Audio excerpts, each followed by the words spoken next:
Good evening. I'm here from Heal Scotland.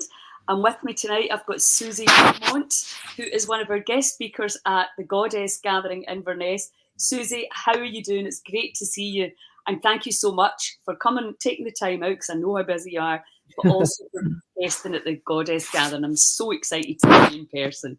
No, it's I'm delighted to be part of it. It's been amazing what you're doing, and I'm so glad you're bringing it to Inverness because, well, Inverness never gets events like this. Like I'm one person that set up events myself, and I know how much needed it is here in the Highlands. So it's great that you're bringing it up here, and I'm delighted to be part of it. Oh, thank you. It's so nice to actually be going round, all the different Mm. cities. And we had a great time in Dundee. And obviously, three of my brothers actually lived in Inverness at one point. All right.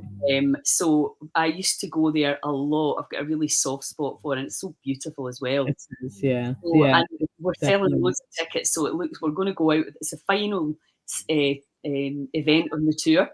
So it looks like we're going out in a huge big bang. So it's going to be amazing. Brilliant. Now, can you just, for people that haven't met you yet, I, I'm not really sure how I met you, but I certainly have. Um, Oh, I think we were introduced through Angela Trainer.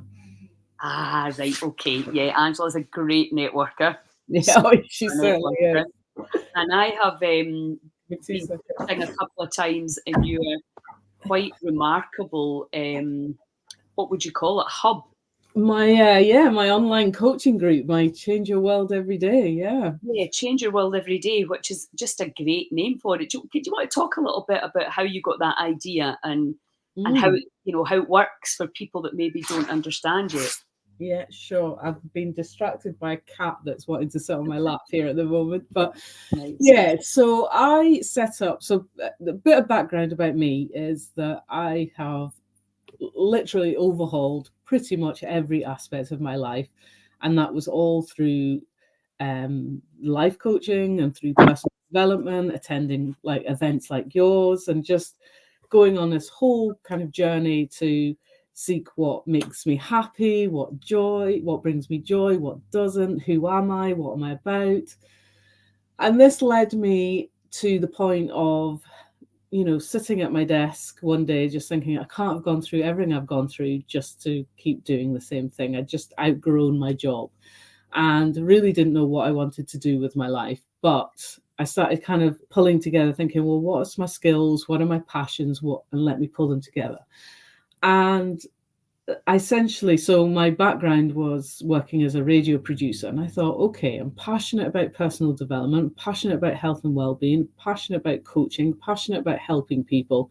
And my skill set is putting on shows and events and, producing, which I've always done. So I had this idea to put on a conference, a health and wellbeing event like you're doing. Mhm. And I wanted to do it here in Inverness because we never get events like this. And so Change Your World was born from this one conference. And I had no grand plan of setting up a business or being a leader or, helping people or anything like that. I literally, this one event was going to be it. But as I say, the baby was born and it started to grow arms and legs. So I started to do lots of events, and I was finding that people would be super inspired on the day. They would be surrounded by like minded people that were like, yeah, let's do that. They were inspired by the speakers. And they would then go home to the environment that was making them ill and unhappy and losing that momentum. They would take little nuggets away and they would apply some of it, but essentially what they needed for the changes that they wanted to make was that continuous support. It was like, I likened it like going to the gym once and expecting to be fit and healthy for the rest of your life. It doesn't work like that, sadly. I always use that analogy. Yeah, well, it's such a good, so relatable. Yeah. So I thought, okay, I need to create what happens on the day at my event. And that's, having these incredible inspirational speakers, like minded community around you. It had to have consistency of like daily habits because we all know, and I mean, you're a big fan of this, Lilia, that, if we've got to create change in our life, it's got to be a consistent habit. So Change Your World Every Day was born. So I took it online so that I could reach more people and, find the people that were ready to make those changes, looking for the support, looking for the network. And I brought all my incredible speakers, and they would do, well, they still do.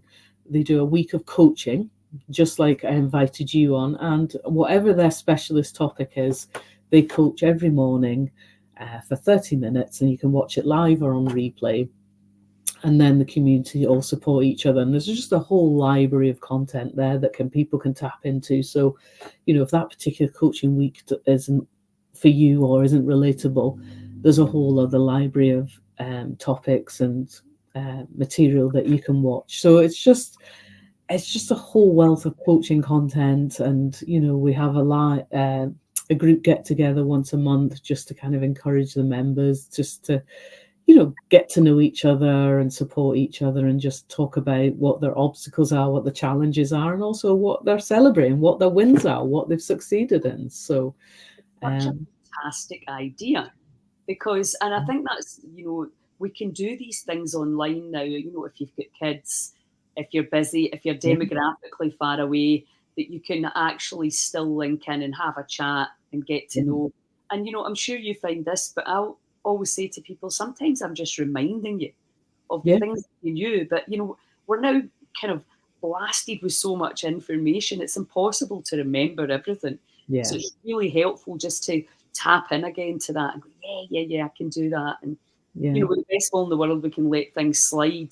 And then it's really good when you're around energetic people, because that encourages you to constantly reminded. I think I read somewhere, and I think it was in relation to marketing, but it also applied to kind of personal development and resolutions and trying to introduce new changes. And it was something like somebody had to be told or influenced 12 times before it finally landed. And you're thinking, wow, how many times do we hear something and you're like, oh, I know this already. And, like, how did I forget? Because it inspired me the first time I heard it. How have I forgot this? But, we're all busy. Life, presents its challenges that it does. And, that's the point of why consistency is so key. Because when we have consistency in our life, constantly doing something on a routine and repeat, that's when it embeds in. It's the same as anything. Riding a bike, learning to drive, we have to do it repeatedly before it takes hold. Well, yeah, it sinks into your subconscious, and then you can do it automatically, and you've literally rewired your own brain, created a good habit instead of a bad one. Bad habit, yeah. This is the thing. Seems so much easier to wire in a bad habit than a good habit, but yeah, you do it more consciously with a good habit. So your business is a few different sort of you've got a few strings to your bow, let's say. Yeah. So can you just talk us through the things that are available? I've put a link to your site in the chat, so people can have a look. But can you just talk us through?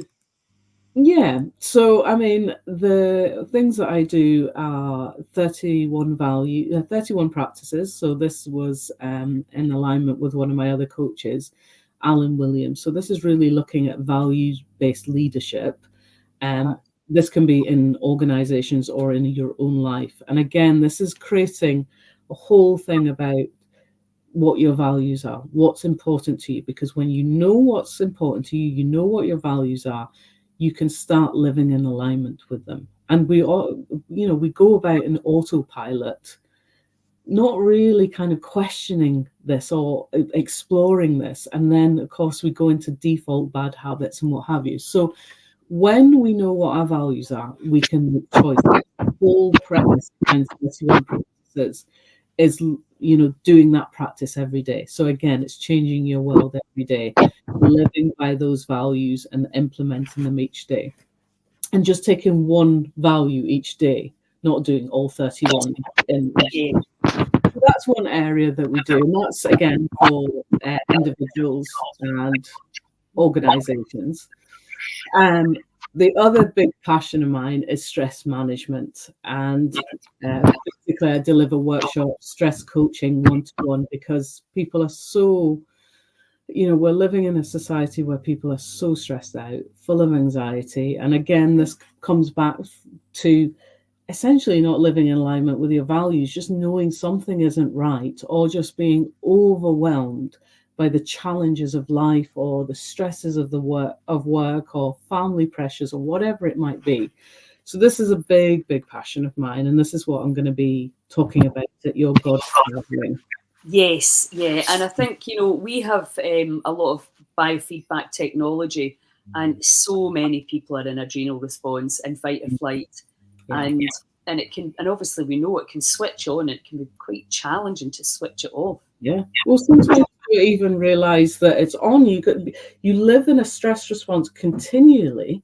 So it's only when that stress is finally taken away, it can feel like you're depressed or flat, because you're used to running on adrenaline.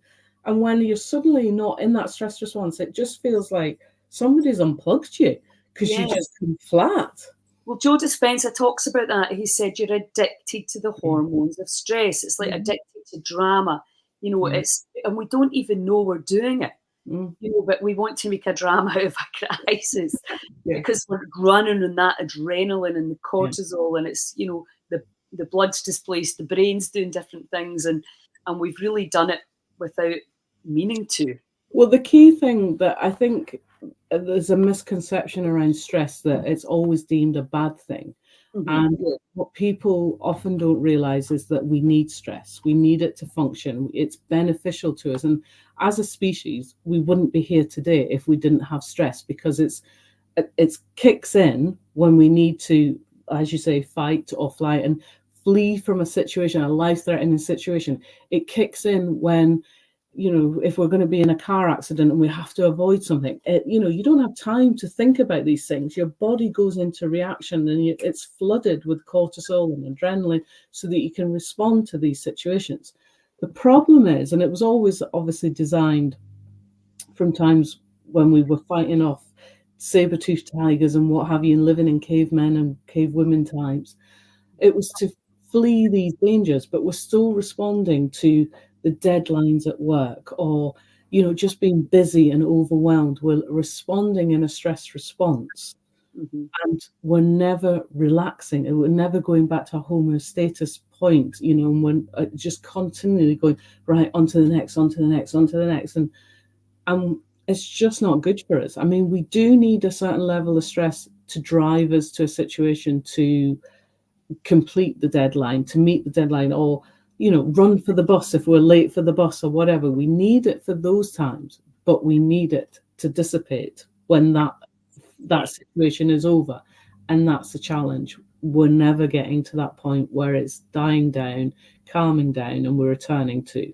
The flip side of that, of course, is if you don't have enough stress in your life, if you don't go into what we call the performance zone, you go into a place of rust out. And this is almost like, we see signs of this, like if you go into an organization, and whilst a lot of people might think, oh, it's great to go into work, get paid to do nothing, and not have have responsibilities. But actually, that's equally as damaging. And that's, you see, when there's been a restructuring in an organization, and sometimes, like, workload has been piled onto somebody else, and it's been taken away from another person, and they used to have responsibilities and they don't, and their workload is reduced to the point where they're just kind of twiddling the thumbs, they're hanging about the water cooler. So then they actively start creating drama. This is why we see gossiping and bitching at work and all the rest of it, because they're looking for a stimulus. They're looking for some kind of something to kind of get that into that performance zone, not the stress response, but the performance zone. So this is why we see this conflict happening at work when people don't have enough stimulus, or they've got too much stimulus.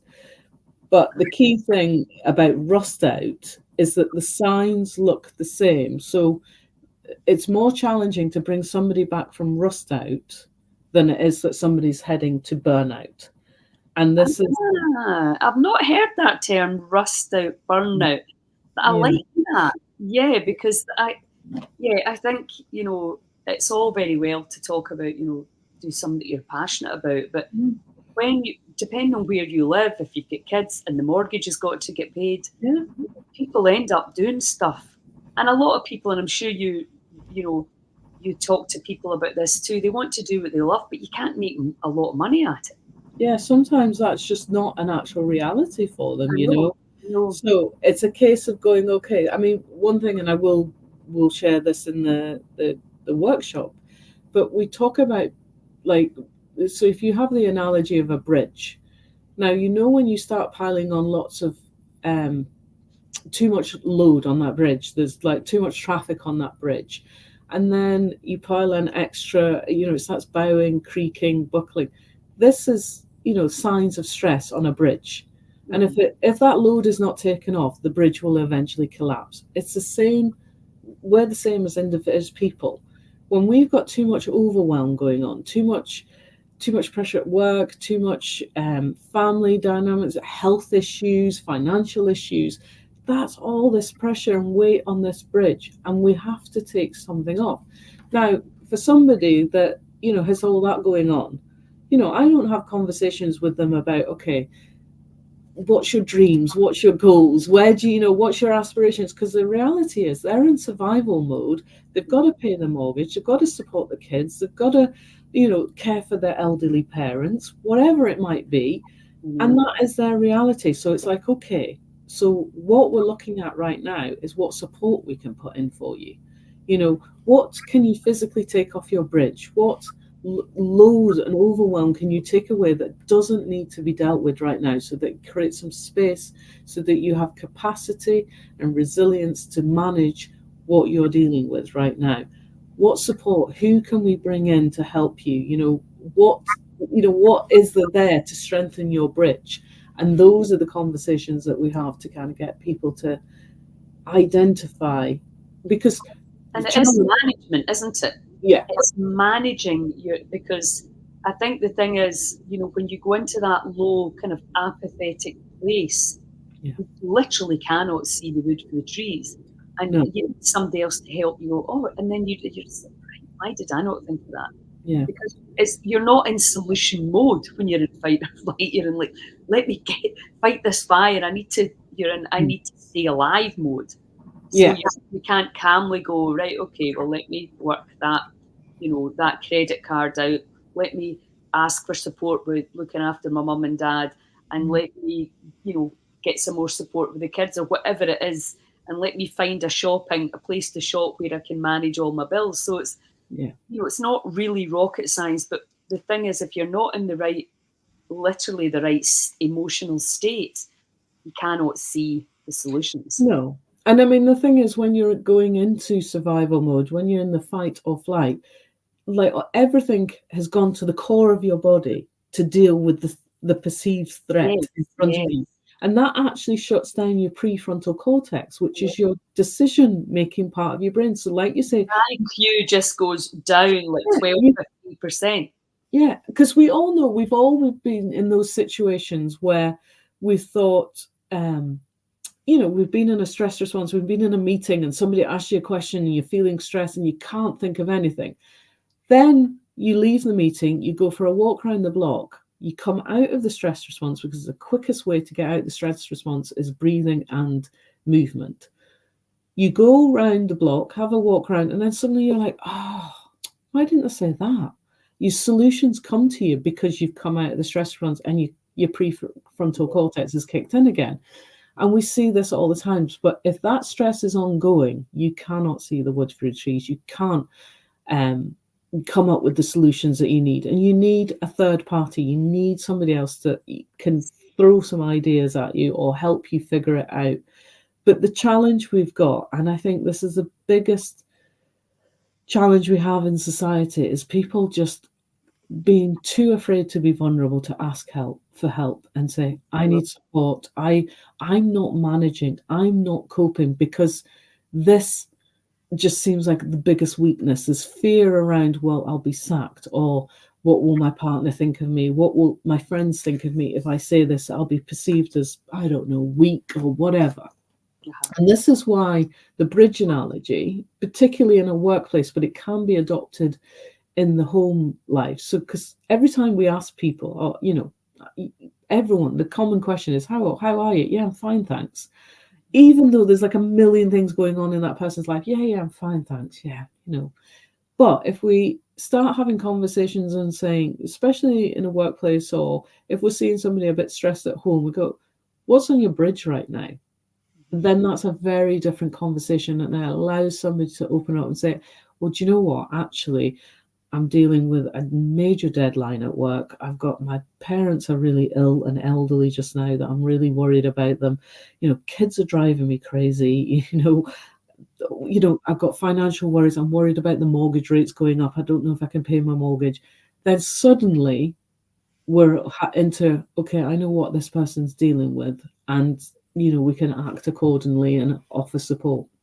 And plus, to kid on, we need to speak these things out, because it's if you're keeping it all to yourself, you're just creating more Yeah, problems. And yeah, very often, just even if it's just a friend, or what we noticed at the Goddess Gathering last week was the women that they just told their truth, how difficult things had been for them. And it was interesting as well because I think everybody spoke about their ancestors, and what how they'd suffered, and how so you start to get an idea of why you're the way you are.